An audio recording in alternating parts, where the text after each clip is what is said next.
Grandville-Terre-et-Mer, un territoire de 32 communes, balnéaire et rural à la fois. Donc 32 communes, donc nous on est, je dirais, un territoire tourné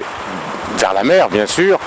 ce qui veut dire que sur le plan de l'organisation territoriale, c'est une évidence, mais faut-il le rappeler, nous n'avons, je dirais, par rapport à d'autres collectivités, que 180 degrés pour nous aménager. Nous sommes un territoire attractif, parce que le balnéaire est toujours attractif et notre population continue à progresser très régulièrement, donc de 0,2, 0,3% par an, mais très régulièrement, avec en particulier, je dirais, un solde migratoire, donc des gens qui viennent s'installer sur notre territoire. Nous avons également des infrastructures,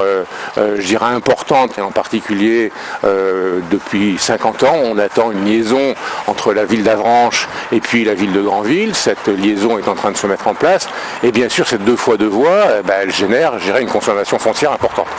Et donc, bien sûr, on est un territoire dans lequel il y a beaucoup de contraintes sur le foncier, beaucoup de pression sur le foncier. Le fait qu'on soit en relation, notre communauté soit en relation, je dirais, simple et fluide avec, je dirais, les chambres consulaires et en particulier la chambre d'agriculture, nous a permis assez simplement, je dirais, de poser des interrogations sur la table. Depuis qu'on a pris la compétence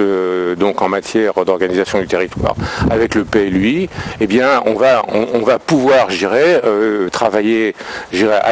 réellement à l'échelon territorial, ce qui est important parce que si chacun d'entre nous fait ça de son côté, eh ben on risque d'avoir, je dirais, des grands doublons et au fond finalement d'arriver à un résultat qui sera sur le plan global, je dirais, contradictoire pour l'ensemble effectivement de la communauté de communes. Donc je crois que le PLUI est un outil tout à fait important pour la maîtrise de la consommation foncière. Il faut effectivement que ça nous donne des orientations, des stratégies et puis qu'on se donne également des outils pour connaître, je dirais, donc avec le SCOT bien sûr, mais des outils effectivement pour savoir ce qui se passe parce que évidemment sans connaissance il n'y a pas de possibilité d'agir derrière.